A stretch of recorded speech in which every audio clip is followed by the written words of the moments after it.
Mga kahuwan, panoorin ang video na ito upang alamin ang pinaka-latest na balita tungkol sa lagay ng panahon at bagyo update today. Patuloy pa rin ang epekto ng ITCZ or Intertropical Convergence Zone po sa malaking bahagi ng Mindanao at mga kalapit na lugar sa Visayas. Ang ITCZ ang linya kung saan nagtatagpo ang hangin from the northern and southern hemisphere, and as a result, meron po tayong makakapal na ulap at malakas na mga pag-ulan doon. Samantala for Luzon and Visayas, andyan pa rin ang easterlies o yung mainit na hangin po galing sa silangan. Ang easterlies medyo maraming dalang moisture kaya asahan din po ang mga paulan lalo na sa dakong hapon hanggang sa gabi.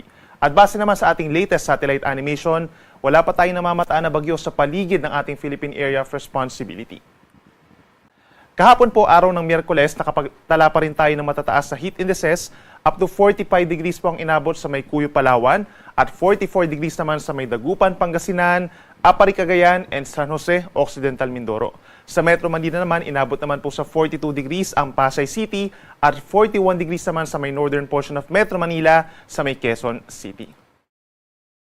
Ngayong araw po, May 15, asahan pa rin sa Metro Manila ang may kainitang panahon. Heat index po, posibleng umabot pa rin sa 41 degrees, habang meron pa rin delikadong heat indices dito sa maraming lugar sa ating bansa. Kabilang na dyan ang Pangasinan, Apari, Cagayan, La Union, Iba, Zambales at maging dyan sa amin sa may Tayabas City sa Quezon, kung saan nagdiriwang po sa ngayon ng San Isidro Festivals, hindi lang dito sa aming bayan kundi sa malaking bahagi po ng Quezon Province. So make sure po na meron tayong dalang payong o sombrero pananggalang sa init na posible rin pong magagamit natin pagsapit ng hapon kapag meron tayong mga paulan.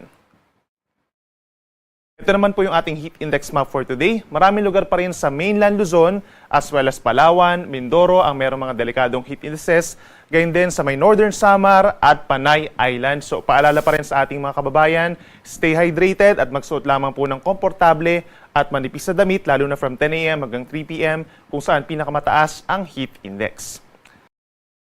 In terms of our alo naman po, wala naman tayong nakikitang gale warning sa mga susunod na araw. Ibig sabihin, wala tayong inaasa mga sea travel suspensions hanggang sa katapusan ng linggong ito.